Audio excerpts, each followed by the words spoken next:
लोकतंत्र का असली काम मतदान केंद्र से लौट के आने के बाद होता है कि आपने जिसको वोट दिया है वो सही काम कर रहा है कि नहीं। और इस असेसमेंट में आप ये ध्यान रखिए कि भाई लीडर को वोट तो हमने दिया है, ये मीडिया क्यों नाच रहा है लीडर के आगे पीछे। ये मोदी के जो समर्थक हैं वही परेशान है इस मीडिया से कि इसका क्या करें आप। सारे नौजवान जो मोदी जी को बढ़ चढ़कर वोट देते हैं वही परेशान है कि उनकी आवाज कोई नहीं दिखाता है। मोदी जी को मोदी जी बना रहे हैं ये नौजवान, लेकिन जब ये नौजवान उनसे कोई बात अपनी पहुंचाना चाहते हैं तो ये मीडिया उनके बीच में दीवार बनकर खड़ा हो जाता है। तो हिंदुस्तान का मीडिया, इस वक्त का जो मीडिया है, वो भारत के लोकतंत्र की हत्या करा रहे हैं। लेकिन मीडिया और उसके एडिटर, उसके मालिक ये बता रहे हैं कि ये देश का सौभाग्य है कि नरेंद्र मोदी प्रधानमंत्री हुए हैं हमारे।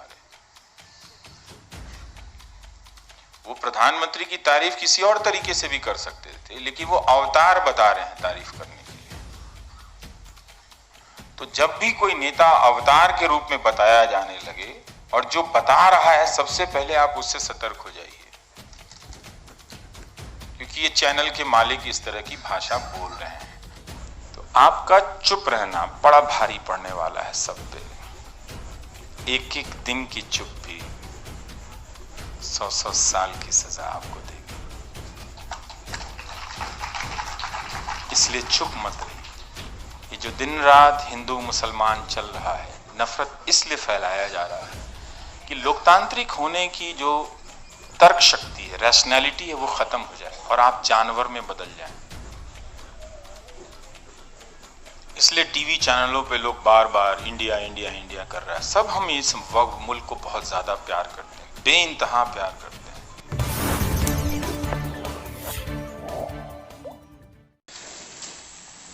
उच्च समाज के लोग चुप हो गए। उस वक्त उनकी हिंदी काम नहीं आई जिस वक्त हिंदी का पत्रकार हुकूमत के इशारे पर निकालकर सड़क पर फेंक दिया गया। इसलिए जब कोई उत्तर से हिंदी के नाम पर आपको डराए तो डरिए मत,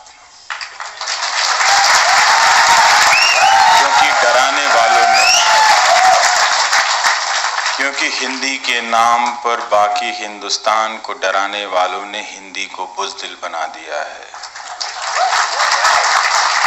वो सिर्फ हिंदी बोलने वाले को डराना चाहते हैं, और चूंकि वो हिंदी बोलने वाले को डरा चुके हैं, इसलिए उन्हें लगता है कि वो कन्नड़ बोलने वाले को, तेलुगु बोलने वाले को, मलयाली बोलने वाले को भी डरा सकते हैं। उनका हौसला बढ़ गया है। इसलिए आपको हिंदी को लेकर ऊंची होती आवाज से डरना नहीं है, बल्कि आपको उस हिंदी के लिए कंपैशन होनी चाहिए, करुणा होनी चाहिए, जिसके बोलने वाले नेताओं ने उसकी जनता का हाल बहुत बुरा कर रखा है। उसके पास हिंदी के लोगों को हिंदी में बताने के लिए कुछ भी नहीं है, इसलिए वो कन्नड़ के लोगों को, मलयालम के लोगों को, तेलुगु के लोगों को, कोंकणी के लोगों को हिंदी के नाम पे डराता है। तो डरिएगा नहीं। आप सबको चिंता करनी चाहिए कि हिंदी प्रदेशों के साथ बहुत धोखा हुआ। हिंदी प्रदेश, जिन्हें आप मध्य प्रदेश, राजस्थान, हिमाचल, उत्तर प्रदेश, बिहार के नाम से जानते हैं, उन हिंदी प्रदेशों में एक भी ऐसी यूनिवर्सिटी नहीं है जिसे लेकर हिंदी प्रदेश का कोई नौजवान सर उठाकर चल सके। इसलिए उस हिंदी प्रदेश में जो नौजवान पैदा होता है, वो स्कूल पास करने से पहले अपना सामान पैक करने शुरू कर देता है कि अब वो किस और राज्य में जाएगा पढ़ाई करने के लिए। वो लगातार रिफॉर्म करना पड़ेगा। हम सब ने अपने भीतर डेमोक्रेटिक वर्च्यूज को प्रैक्टिस नहीं किया, उसको रिफॉर्म नहीं किया। हम बहुत ज़्यादा कॉम्प्रोमाइज़ करते करते करते करते खुद भी खोखले हो चुके हैं। हमारा मोरल पावर, नैतिक बल बहुत कमज़ोर हो गया है। हम जिस विपक्ष के सहारे लोकतंत्र की उम्मीद करते हैं, आप उनके राजनीतिक दलों के भीतर देखिए तो कोई डेमोक्रेसी नहीं है, कोई डेमोक्रेसी का प्रोसेस नहीं है, उनके भीतर कोई मोरल पावर नहीं है, उनके नेता में नैतिक बल नहीं है। जिस नैतिक बल के सहारे गांधी नोआखली में जब पत्थर फेंके जा रहे थे उन पर, जब उन पे ह्यूमन स्क्रिशिया फेंका जा रहा था, तब वो अकेले चल रहे थे, क्योंकि गांधी के पास नैतिक बल था। समाज जब वहशी हो गया था, हिंदू और मुसलमान दोनों मामूली अफवाहों के दम पर एक दूसरे को मारने लगे थे, तो उसके बीच में गांधी नोआखली में अपने नैतिक बल के दम पर चल रहे थे। जहां मुसलमान हिंदू को मार रहे थे, और फिर वो बिहार आते हैं जहां हिंदू मुसलमान को मार रहे थे। और उस दौर में गांधी ये कहने की हिम्मत रखते हैं कि मैं हिंदू हूं, मैं सिख हूं, मैं पारसी हूं, मैं मुसलमान भी हूं। आज कोई नहीं कह सकता, आज वो नाटक के तौर पे भी नहीं कह सकता, क्योंकि उसका दिमाग सुन्न हो गया है। वो गांधी से बहुत दूर जा चुका है। उसके भीतर अनैतिकताएं, इमोरलिटी इतनी ज्यादा जमा हो गई हैं कि वो अब आपको कोई राजनीतिक विकल्प, लोकतांत्रिक सोच नहीं दे सकता है। इसलिए विकल्प अगर आना है तो आपके भीतर से आएगा, वरना नहीं आएगा। आपको अपने भीतर लीडर पैदा करना पड़ेगा। उन राजनीतिक दलों ने हार मान ली है, इसलिए हमने अपने भीतर की लोकतांत्रिकता को इन्वोक करना पड़ेगा, उससे खुद को आजाद होना पड़ेगा। वरना हम कभी भी डेमोक्रेसी के आइडियल्स को, उसके आदर्श को, उसके मूल्यों को लागू नहीं कर पाएंगे। उसके नाम पर हम सिर्फ एक राजनीतिक दल को हटाने का अभियान चलाएंगे, और फिर उसकी जगह आने वाले लोग उसी तरह की लूटपाट करते रहेंगे।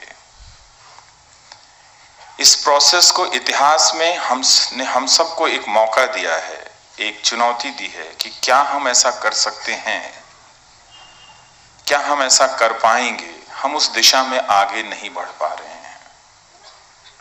बहुत तरह की झूठ हमने लोकतंत्र के नाम पर लाद ली है। आम आदमी को 20-20 साल तक इंसाफ नहीं मिलता है। इस डेमोक्रेसी ने उन्हें कुछ नहीं दिया। और ये चुनाव आयोग हर 5 साल के बाद हमें भरमाता है कि वोट देना ही लोकतंत्र का महान काम है। वो सबसे छोटा काम है। बल्कि उसे ये कहना चाहिए कि अगर आपने तैयारी नहीं की है मतदान के पहले, तो आपको मतदान केंद्र पे नहीं जाना चाहिए। मतदान केंद्र इंसानों को भेड़ों की तरह हाँक के वहां ले जाने की जगह नहीं है कि आप पिछले चुनाव की 60% की तुलना में इस बार 80% वोट दे आए हैं। अगर आपने किसी सरकार का या विपक्ष का सही तरीके से असेसमेंट नहीं किया है, मूल्यांकन नहीं किया है, तो आप वोट किस तरह से दे रहे हैं। और अगर किसी सरकार के दौर में मीडिया इंडिपेंडेंट नहीं है, तो आपने उस सरकार का असेसमेंट किस दम पर किया है। इस दम पर कि ह्यूस्टन में लोग जमा किए गए और उसका लाइव कवरेज हो रहा है सुबह से।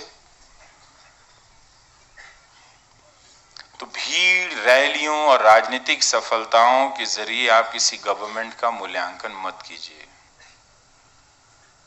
आप देखिए कि आपकी आवाज उठाने की जो जगह है वो मीडिया है, वो सड़क है, और मीडिया के सारे दरवाजे आपके लिए बंद कर दिए गए हैं। और ये सिर्फ हिंदी में नहीं हुआ, हिंदी के अलावा दूसरी भाषाओं में भी हुआ है, हो चुका है। टेलीविजन को आप देखिए तो जिस तरह का एंकर जिस तरह की भाषा का इस्तेमाल कर रहा है, उसी को अगर एग्जाम्पल माने तो भारत का लोकतंत्र करीब करीब समाप्त होने की स्थिति में पहुंच गया है। अगर आप सिर्फ टेलीविजन चैनल के एंकरों की भाषा को अगर आप एक सैंपल के तौर पे लें, उसमें डिसेंट के वॉइस को एनिमी लिखा जाता है। आजकल लॉबी लोग लिखने लगा है, कभी वो एंटी नेशनल लिखता है, कभी वो प्रो पाकिस्तानी लिखता है, कभी वो अर्बन नक्सल लिखता है, फिर वो ग्राफिक्स का चार्ट बनाकर आपको समझाता है कि किस तरह से एक अकेला आदमी जो आवाज उठा रहा है, जो बुजुर्ग दीनहीन सा कोई प्रोफेसर प्रधानमंत्री को चिट्ठी लिख रहा है, वो पाकिस्तान की मदद कर रहा है। तो मीडिया ने हमें इस तरह से मूर्ख समझ रखा है। हमें इस मीडिया से लड़ना पड़ेगा। अगर आप हिंदुस्तान के लोकतंत्र से मोहब्बत करते हैं तो उसके मीडिया से आज आपको लड़ना पड़ेगा। ये बहुत ही मुश्किल स्थिति है, क्योंकि इस मीडिया के लोगों ने बहुत दूर तक हिंदुस्तान की लड़ाई लड़ी है। अब जब वही बदल गया है तो हम क्या कर सकते हैं? आज आप नहीं लड़ेंगे, लेकिन कल आपको इस मीडिया से सड़क पर उतरकर लड़ना पड़ेगा। अपने घर से अखबारों को उठाकर फेंक देना पड़ेगा और टेलीविजन चैनलों के सब्सक्रिप्शन को हटा देने पड़ेंगे। आज आपको लगता है कि यह संभव नहीं है, लेकिन कल आपको करना पड़ेगा। बहुत से लोग जो सड़कों पर आ रहे हैं, जो सरकारी कर्मचारी हैं, जो उन्हीं के वोटर हैं प्रधानमंत्री मोदी के, वो घंटों रैलियां कर रहे हैं और उनका कहीं कोई कवरेज नहीं, उनकी कहीं कोई आवाज नहीं है। वो अपना व्हाट्सएप मैसेज रिकॉर्ड करते हैं और जो लोग प्रदर्शन में गए हैं वही आपस में शेयर करके उसको वायरल करते रहते हैं। तो लोगों की ये स्थिति हो गई है। इस मीडिया ने आदमी की हालत, सिटीजन की हालत बहुत खराब कर दी है। ऐसा नहीं है कि लोगों ने आंख पर चश्मा डाल रखा है और वो गलत चीजों को नहीं देख रहे हैं, वो इसी वक्त में निकल रहे हैं। नौजवान लड़के निकल रहे हैं सड़कों पे, वो ट्विटर पे जाके ट्रेंड करा रहे हैं, लेकिन मीडिया और उसके एडिटर, उसके मालिक ये बता रहे हैं कि ये देश का सौभाग्य है कि नरेंद्र मोदी प्रधानमंत्री हुए हैं हमारे।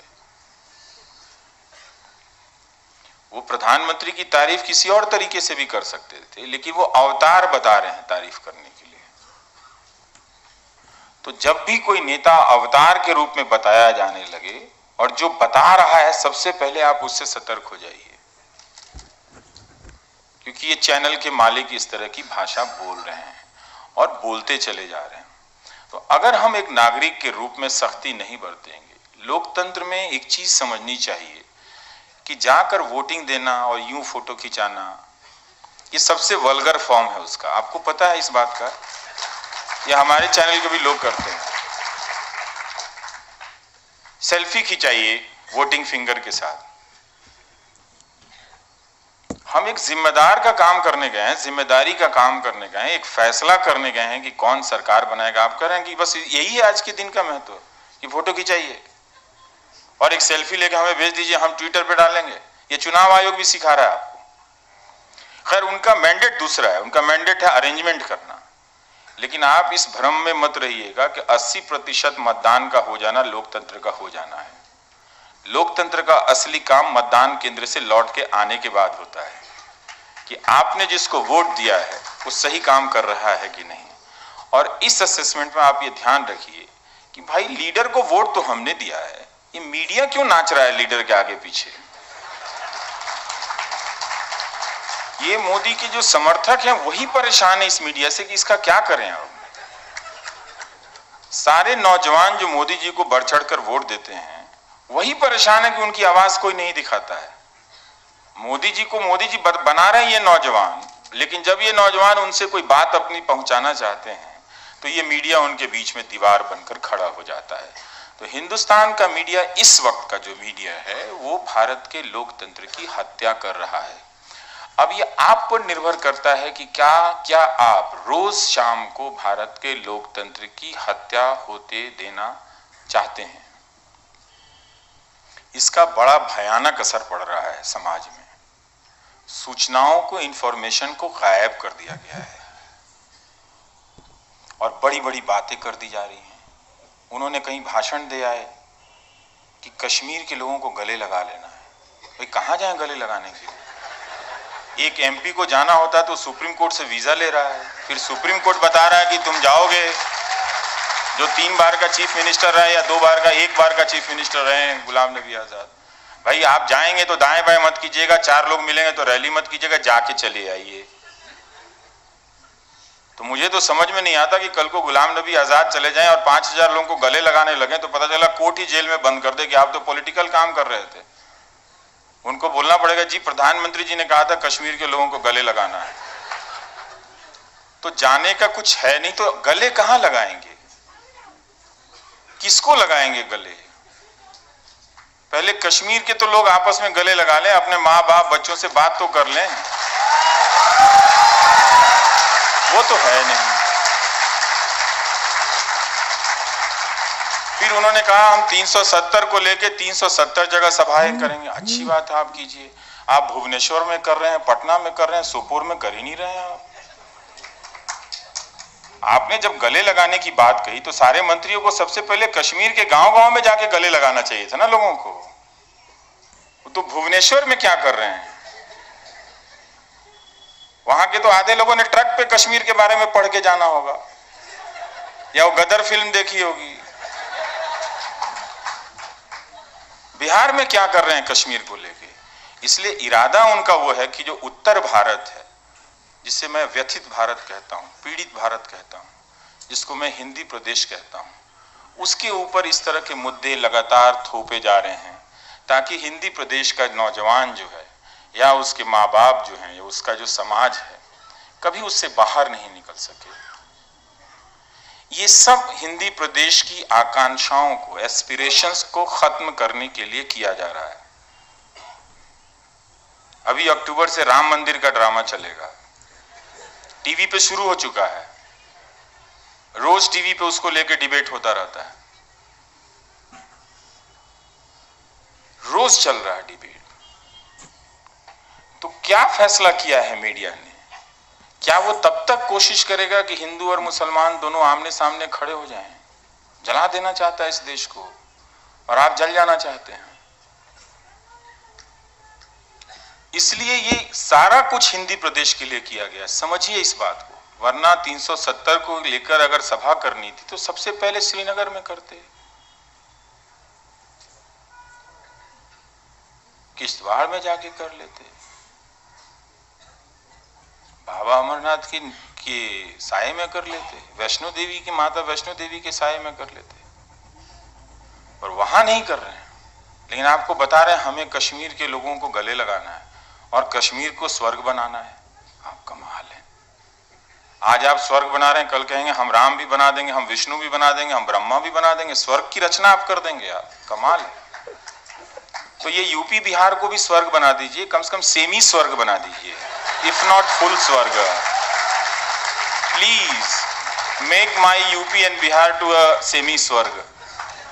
At least give us a nice 2-3 universities where we can read, where we can study, where our youths can flourish. वो यूपी बिहार को नरक बनाने के लिए कश्मीर को स्वर्ग बनाने का सपना यूपी बिहार में बांट रहे हैं। इसलिए वो 370 रैली की जगह में उत्तर भारत की जगह ज्यादा है, घाटी में नहीं है। मुझे नहीं मालूम वहां कौन जाने वाला है, लेकिन पटना में राजनाथ सिंह जी क्या कर रहे हैं? कहीं भी जा सकते हैं, मेरे गांव भी जा सकते हैं रैली करने के लिए। लेकिन आप 370 क्यों हटाए हैं? जिनके लिए हटाए हैं उनको तो जाके बताइए। वो आप नहीं कर रहे हैं। तो इसलिए इस चुप्पी को आप समझिए। एक पार्टी का अध्यक्ष बोल रहा है कि जादवपुर यूनिवर्सिटी है, वहां पर हम बालाकोट जैसी स्ट्राइक करेंगे। यही बात हिंदी प्रदेश के नौजवानों को समझानी है कि तुम्हारी यूनिवर्सिटी को कितनी आसानी से पाकिस्तान कह दिया जाता है। क्या मजाक है? अमीर लोगों ने तो अपने बच्चे अमेरिका के यूनिवर्सिटीज में भेज दिए, तुम्हारे लिए तो कोई यूनिवर्सिटी नहीं बची है। दिलीप घोष का बयान छपा है कि वो जाधवपुर यूनिवर्सिटी में वो बालाकोट जैसा स्ट्राइक कर देंगे। जिस देश में यूनिवर्सिटी को लेकर इस तरह की बातें कही जा रही हैं, वो देश कभी स्वर्ग नहीं हो सकता है। आप कश्मीर की चिंता छोड़ दो। कश्मीर जो स्वर्ग हुआ है, जिसे स्वर्ग कहा जाता था, वो इसलिए कहा जाता था कि प्रकृति ने उसे खूबसूरती बरती है। आप पहाड़ नहीं पैदा कर सकते, आप दिलों को जोड़ लीजिए। ये काम कर सकते हैं तो करके दिखा दीजिए। हमारी शुभकामनाएं आपके साथ हैं, पर दाएं बाएं भटकाने वाली बातें मत कीजिए। और इतना डरा हुआ कमजोर हिंदी प्रदेशों के जो लोग हैं, उनकी क्या हालत हो गई है। मुझे बहुत दुख होता है उनके लिए। उनके बच्चों को एक अच्छा स्कूल नहीं मिला, एक अच्छा कॉलेज नहीं मिला, फिर भाग के बैंक से लोन लेके वो प्राइवेट इंजीनियरिंग कॉलेज में जाते हैं। जब पढ़ के आते हैं तो 5,000 की नौकरी मिलती है। फिर कोई सरकार समर्थक उद्योगपति उनको लेक्चर देता है कि ये सब 90% of engineers are not employable. वो हिंदी प्रदेश के नौजवान को कभी समझ में नहीं आता कि पैसा तो तुमने पूरा दिया था, नोट देने में तो कमी नहीं की, तो फिर तुम्हें ये अनएम्प्लॉयबल एजुकेशन कैसे मिल गया इस देश में, और उनके खिलाफ क्या एक्शन लिया। तो ये हो नहीं रहा है। तो ये समझिएगा। मैं धीरे धीरे इसलिए बोल रहा था कि मैं माफी चाहता हूँ, मुझे अंग्रेजी नहीं आती है। मनीला में मेरे दोस्तों ने, मेरी वाइफ ने उसको ट्रांसलेट कर दिया था, इसलिए रिहर्स करके पढ़ दिया था। पर बट माय मदर टंग, मेरी मातृभाषा जो है वो भोजपुरी है, हिंदी नहीं है।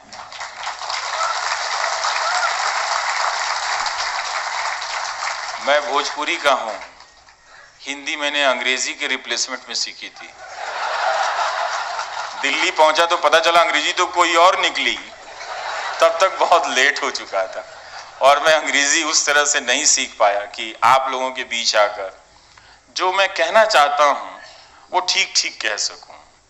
इसलिए अगर आप मेरी बात को नहीं समझ पा रहे हैं तो मैं माफी चाहूंगा। और भोजपुरी मेरी मातृभाषा है, इसमें कोई बहुत खुश हूं मैं इससे कि मैं एक जिंदा दिल मेहनत कश लोगों की भाषा समाज से आता हूं, जो देश के किसी भी हिस्से में जाकर मजदूरी कराते हैं। केरल में भी, कश्मीर में भी हमारे बिहार के लोग मजदूरी करते हुए मिल जाएंगे और भोजपुरी बोलते हुए चले आएंगे। तो उस भाषा से आते हैं जो अपनी मजदूरी करने की प्रक्रिया में पूरे देश को अपना समझता है। वो जाता है तो भोजपुरी को थोपने नहीं जाता है। कभी आप नहीं सुनेंगे भोजपुरी वाले को कि सारे देश की भाषा भोजपुरी हो, नहीं बोलता है, क्योंकि वो उसकी फितरत अलग है। इत्तेफाकन है, इत्तेफाक की बात है, मैं कन्नड़ में भी पैदा हो सकता तो आज मैं आप लोगों की सारी बातें सुनता, दुर्गेस्वामी जी की सारी बातें सुनता और तालियां मैं भी बजाता। लेकिन क्या कमाल की बात है, आज की शाम कितनी अच्छी है कि 2 साल पुराना ट्रस्ट है और 102 साल के इसके अध्यक्ष हैं जिन्होंने मुझे चुना। आप कर्नाटक वालों के पास क्या है आप नहीं जानते हैं। 102 साल के बुजुर्ग आपके बीच, दादाजी सबके मौजूद हैं, आप में जान डालने के लिए, आप में उम्मीद पैदा करने के लिए, जिन्होंने गांधी को देखा है। क्या चीज है आपके पास आप नहीं जानते। मैं तो आज धन्य हो गया आपको देखकर। मैं थोड़ा भाषा पे बोलना चाहता हूं। तो जैसा कि मैंने बताया कि ठीक ठीक तरीके से मुझे भारत की 2 भाषा आती है, एक भोजपुरी, हिंदी, और काम चलाऊ उर्दू, और अंग्रेजी चूंकि मैं पढ़ लेता हूँ, उसमें कोई दिक्कत नहीं होती है। तो स्कूल के दिनों में, और इस पॉलिटिक्स को आप समझिए कि भाषा से कैसे रिश्ता बनता है। हम जब, और ये आपके साथ भी होता होगा, कन्नड़ वालों के साथ भी होता होगा, तमिल वालों के साथ होता होगा, कि अंग्रेजी हमारा क्या कर डालती है। हमारा भाषा से रिश्ता जो बनता है पहले डर से बना। अंग्रेजी सीखनी थी, अब कहाँ से अंग्रेजी बोले, वो अंग्रेजी के टीचर हिंदी में पढ़ा गई सारी कहानी। तो शेक्सपियर को हमने अंग्रेजी में, हिंदी में पढ़ा, तो जब बाद में आके अंग्रेजी में पढ़ा तो लगा ये कहानी तो कभी पढ़ी नहीं है, तो किसी ने कहा 10th में पढ़ाया गया। मैंने कहा तो हिंदी में पढ़ी थी मैंने, अंग्रेजी में तो फील ही नहीं आ रही है। तो हम भाषाओं के साथ कई तरीके से जीते हैं, लेकिन डर गया अंग्रेजी से तो छिप गया हिंदी के पास जाकर। तो हिंदी ने मुझे अपना लिया, चलो ठीक है भोजपुरी से आए हो तो आओ रहो मेरे पास। तो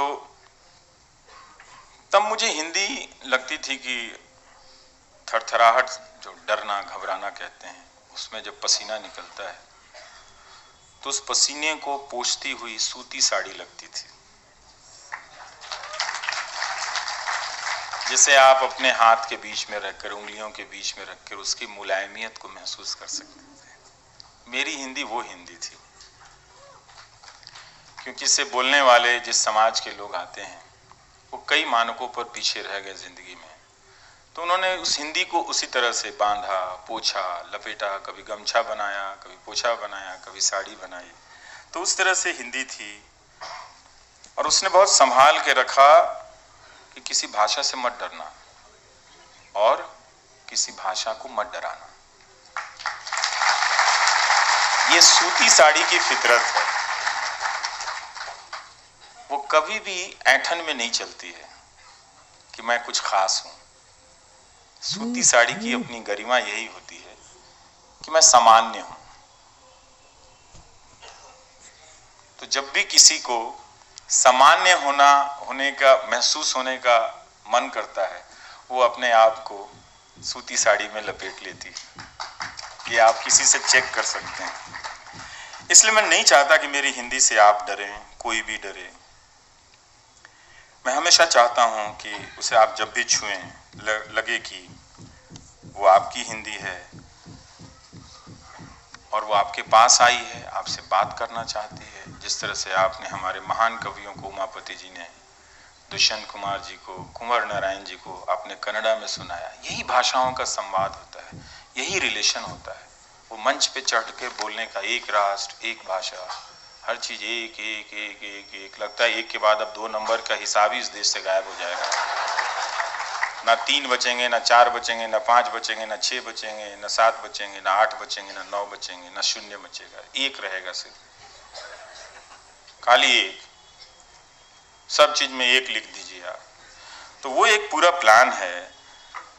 तो आप देखिए कि वो हिंदी भी कैसी है, वो भोजपुरी की तरह ही है। कॉन्ट्रैक्ट पर काम करती हुई, कम पैसे पर जीती हुई, झुग्गियों में रहती हुई, बसों में धक्के खाती हुई, अंग्रेजी के नाम पर ठुकरा दी गई। इसलिए जब सरकारें हिंदी में काम करती हैं या बोलती हैं तो वो हिंदी पे एहसान नहीं करती हैं, और ना ही हिंदी के लिए कोई अपॉर्चुनिटी, अवसर बनाती हैं, बल्कि नेता हिंदी के नाम पर हिंदी के बीच अपने लिए मौके बनाता है।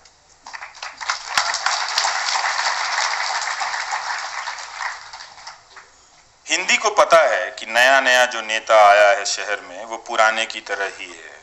उसके कमरे के बाहर नेम प्लेट हिंदी में हो जाने से हिंदी सरकार नहीं हो जाती है, वो अभी भी गवर्नमेंट है, वन नेशन। आज भी हिंदी प्रदेशों के नौजवानों को हिंदी के नाम पर सेकेंड क्लास स्कूल मिले, कॉलेज मिले, उन्हें नॉलेज से दूर रखा गया, और हिंदी की जनता को हिंदी के नाम पर कुछ मिला नहीं। इस कारण करोड़ों की संख्या में हिंदी प्रदेश के नौजवान अपनी जिंदगी बचाने के लिए दूसरे राज्य भागे, दूसरे देश गए, मनीला तक पहुंच गए बिहार के लड़के वहां मेडिकल करने के लिए। क्योंकि जब हिंदी के नाम पर बोलने वाली सरकारों के दफ्तर में वो जाते हैं तो उन्हें वहां हिंदी हंटर की तरह नजर आती है। कलेक्टर अपनी ऐठन में बैठा है, मंत्री अपने ऐठन में बैठा है, और जो आम लोग हैं हिंदी बोलने वाले, वो पटना की सड़कों पर, लखनऊ की सड़कों पर लाठियां खा रहे हैं। जाते हैं अपनी नौकरी मांगने के लिए तो उन्हें दुत्कार दिया जाता है, जैसे अंग्रेजी बोलने वाला साहब दुत्कारता था। इसलिए मैं कहता हूं कि मेरी हिंदी प्रधानमंत्री की हिंदी नहीं है और गृह मंत्री की भी हिंदी नहीं है। कुर्सी पर बैठते ही हिंदी अंग्रेजी की तरह बोलने लगती है। वो हमेशा प्रभाव, इन्फ्लुएंस ना होने की कुंठा से ग्रसित है। उसको कॉम्प्लेक्स है कि हिंदी का प्रभाव क्यों नहीं है, चारों तरफ है। लेकिन फिर भी वो अपने कॉम्प्लेक्स से कभी बाहर नहीं आ सका नेता, तो उसको लगता है कि हिंदी का प्रभाव होना चाहिए। मगर हिंदी का आम आदमी जो है वो हिंदी के प्रभाव से नहीं, वो हिंदी के प्रभाव से नहीं, हिंदी के अभाव से जूझ रहा है। तो हिंदी का अभाव क्या है? यही कि हिंदी में कोई अवसर नहीं, कोई अच्छा स्कूल नहीं है। अब मैं कह दूंगा शिवराज सिंह चौहान जी को कि आपने अटल बिहारी वाजपेयी जी के नाम पे हिंदी यूनिवर्सिटी बनाई, उसकी हालत इतनी खराब क्यों है? बुरा मान जाएंगे, इंग्लिश बोलने लगेंगे फिर। तो मैं नहीं चाहता। भोपाल में पता कीजिएगा, मैं आ रहा हूं उस पे, थोड़ा सा मुझे, अब आप लोगों ने इतनी देर बैठा तो 5 मिनट और सुनिए। तो हिंदी का आम आदमी हिंदी के प्रभाव से नहीं, हिंदी में अभाव से जूझ रहा है। भाषा में नॉलेज का जो संसार है, ज्ञान का संसार का अभाव उसे और गरीब बना रहा है, वो गरीब हो गया है। हिंदी प्रदेश का नौजवान हिंदी से भागता फिर रहा है।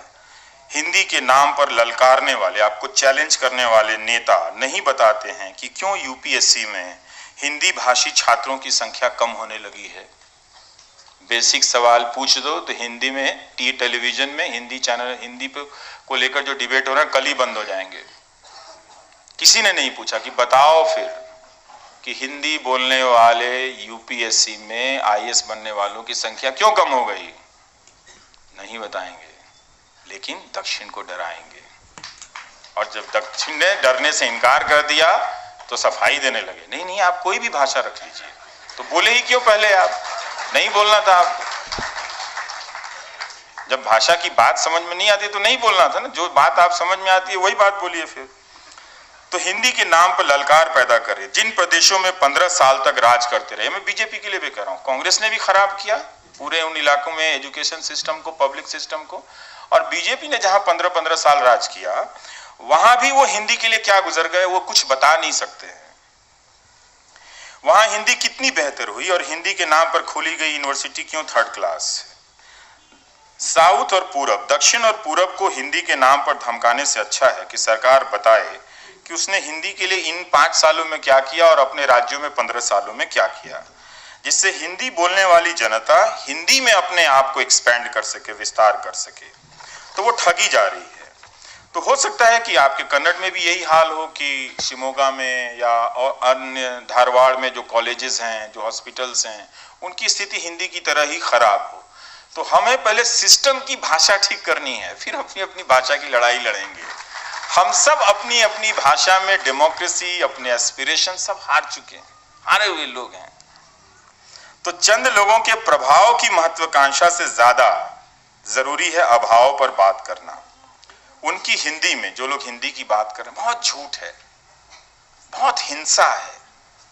आप गांधी जी को हिंदी बोलते हुए कभी सुनिए, कोई नाटकीयता नहीं है, कितना साधारण आदमी है वो। अपनी भाषा में जितना आप साधारण होंगे, वो भाषा उतनी ही आपकी जुबान से सुंदर और महान बनकर निकलेगी। आप उस भाषा से अहंकार मत झाड़िए किसी को कम बताने के लिए भाषा का इस्तेमाल मत कीजिए, जो कई लोग अंग्रेजी का इस्तेमाल करते हैं। Howdy, how do you do Bengaluru. Hindi जानती है कि सत्ता के में जो लोग बैठे हैं वो इसका इस्तेमाल भाषा के रूप में कम, लाठी के रूप में ज्यादा करते हैं। और जब से न्यूज चैनल सरकार की भाषा बोलने लगे हैं, उनकी हिंदी पर आप गौर कीजिए, धमका रहे हैं, झूठ बोल रहे हैं, चुनौती दे रहे हैं, हिंसा है। चैनलों की हिंदी जो है वो बहुत फ्यूडल हिंदी है, चाहे वो मेल बोल रहा हो हिंदी या फीमेल एंकर बोल रही हो, पर वो हिंदी नहीं है, वो बहुत ही एक्सक्लूड करने वाली भाषा है, हिंदी के ही समाज को अपने से दूर करने वाली भाषा है। आज ही पढ़ा डेक्कन हेरल्ड में कि बेंगलुरु के टैक्सी वाले वो 5 भाषाएं बोलते हैं। कमाल है कि वो तेलुगु, तमिल, अंग्रेजी, हिंदी, मलयालम, ये 5 भाषाएं यहाँ के बेंगलुरु के टैक्सी वाले बोलते हैं। भाषा के मामले में उन्होंने अपने भीतर कई भाषाओं को, वो एक इंसान के तौर पे कई भाषाओं की कड़ी बन गए हैं। तो जब हमारे नेता हिंदी के नाम पर आपको ललकारें तो समझिएगा कि वो दरअसल हिंदी के लोगों को धूल झोंकना चाहते हैं। कायदे से तो उन्हें हिंदी प्रदेश के लोगों से बात करनी चाहिए थी कि बताओ तुम्हें हिंदी में क्या क्या चाहिए, वो तो दिया नहीं। 2014 में जब सरकार आई तो इसी तरह की नौटंकी संस्कृत को लेकर शुरू हुई, और जब संस्कृत को लेकर शुरू हुई तो अचानक डिबेट होने लगा कि भारत की प्राचीन भाषा का सम्मान गौरव। 2-4 मंत्री आए, वो लिखा हुआ संस्कृत पढ़ गए, किसी को आती भी थी 1-2-4 श्लोक लगा दिया, पूरे संस्कृत को 2 श्लोक में समेट के रख दिया। तो इन्होंने संस्कृत के नाम पे भावुकता पैदा कर संस्कृत के लिए भी कुछ नहीं किया। तो जब ये लोग संस्कृत को धोखा दे सकते हैं तो हिंदी को तो 300% धोखा देंगे। इसीलिए मैं कहता हूं कि ये हिंदी का सवाल दक्षिण पूरब और पश्चिम को जोड़ने का सवाल नहीं है। हिंदी का जो पूरा सवाल है वो हिंदी प्रदेशों की वास्तविकता का सवाल है। इसीलिए आप देखें कि संस्कृत को लेकर कुछ हुआ नहीं। हिंदी के नाम पर उनको वोट मिलता रहेगा, वो अलग बात है। तो इस भाषा को हमें समझना है कि हमारी जो भी हम भाषा बोलें उसमें लोकतांत्रिकता कितनी है, लोग कितने हैं, लोगों की बातें कितनी हैं, वो नहीं है। लोग गायब कर दिए जा रहे हैं। तो हमारा जो, जब तक हम अपनी भाषा को लेकर उदार और दूसरे तरीके से नहीं सोचेंगे, उसका निर्माण नहीं करेंगे, उसको जिंदा दिल नहीं बनाएंगे, सिर्फ उस भाषा प्रदेश के 100 सांसदों के दम पर आप सरकार बनाकर आप किसी को धमका नहीं सकते हैं। धमका लीजिए, इस देश में तो मामूली सिपाही भी आपको फर्जी केस में बंद कर देगा। आपके पास तो पूरी सरकार है, आप कुछ भी कर सकते हैं, तो आप कर लीजिए, लेकिन आप कुछ उसके साथ इंसाफ नहीं कर रहे हैं। ये आजादी तब बड़ी होती है जब आप लोगों से जुड़ते हैं, और लोगों से जुड़ने का मौका आपको आपकी भाषा देती है। ये जुड़ने का माध्यम है, ना कि लोगों को डराने का। पर दुख की बात यह है कि एक ऐसे पत्रकार की इस शहर में हत्या कर दी। मुझे नहीं मालूम कि यहाँ से बैठकर सॉफ्टवेयर इंडस्ट्री में अपने आप को चमकदार समझने वाले नौजवान, हाफ पैंट और हाफ टी शर्ट पहन के घूमने वाले नौजवान, जो अपने आप को ब्रॉड माइंडेड कहते हैं, वो इस गिल्ट को कैसे जीते होंगे कि उनके शहर में एक पत्रकार की गोली मारकर हत्या कर दी गई। मुझे नहीं मालूम है। एक पत्रकार का मारा जाना उस लोकतंत्र के पूरे सिस्टम की हत्या है जिसके सहारे आप रोज घर से निकलते हैं कि आपका इस देश में कोई रखवाला है, कोई सिस्टम है। लेकिन जब एक पत्रकार की हत्या हो जाती है तो भरोसा टूट जाता है कि हम में से कभी भी कहीं भी कोई भी मारा जा सकता है। और जो मारने वालों के साथ खड़े थे उनके साथ जनता खड़ी हो गई। हत्यारों गुंडों का साथ देने वाले इतिहास में बहुत रहे हैं, याद रखिएगा। लेकिन भारी गांधी ही पड़ेंगे मार दिए जाने के बाद भी। वो किसी रात आपको आकर परेशान कर जाएंगे, इसीलिए उससे छुटकारा नहीं मिल रहा है। कल ही बीजेपी के इंदौर के आईटी सेल के किसी नेता ने लिखा कि गोडसे जी की पिस्तौल की नीलामी कराकर देख लीजिए कि वो आतंकवादी थे या देशभक्त थे। तो हम और आप इस लेवल पे पहुंचा दिए गए हैं। ये हमें किस बात की सजा दी जा रही है कि जहां कोई 5 करोड़ रुपए में गोडसे जी और गोडसे जी की कोई पिस्तौल खरीद लेगा तो देशभक्त हो जाएंगे, और गांधी की लाठी की कोई कीमत नहीं तो गांधी आतंकवादी हो जाएंगे आपके देश में। और आप इस समाज में सर उठा कर रह पाओगे? रह लेंगे आप? किसके भरोसे? नहीं रह सकते। तो आपका चुप रहना बड़ा भारी पड़ने वाला है सब पे। एक एक दिन की चुप्पी 100-100 साल की सजा आपको देगी। इसलिए चुप मत रहिए। ये जो दिन रात हिंदू मुसलमान चल रहा है, नफरत इसलिए फैलाया जा रहा है कि लोकतांत्रिक होने की जो तर्क शक्ति है, रैशनैलिटी है, वो खत्म हो जाए और आप जानवर में बदल जाएं। इसलिए टीवी चैनलों पे लोग बार बार इंडिया इंडिया इंडिया कर रहा है। सब हम इस मुल्क को बहुत ज्यादा प्यार करते हैं, बेइंतहा प्यार करते हैं। हम उनमें से अभी तक नहीं हैं जो दूसरे देश का वीजा, दूसरे देश की नागरिकता लेकर वहां बैठे हुए हैं। हम अभी इधर ही हैं, तो इसका मतलब हम उधर जाने वालों से ज्यादा प्यार करते हैं, क्योंकि इसकी कमियों के बावजूद, इसके सिस्टम से सताए जाने के बावजूद भी इसकी हवाओं को अपने सीने से लगा कर रखते हैं। हम अभी ह्यूस्टन नहीं गए, इधर आए हैं बेंगलुरु। तो समझना है मोहब्बत बहुत जरूरी है, सिर्फ मिट्टी से नहीं, उस मिट्टी में रहने वाले इंसानों से भी। आप सभी का बहुत बहुत शुक्रिया। आप लोगों ने बहुत ही अच्छा कबीर गाया।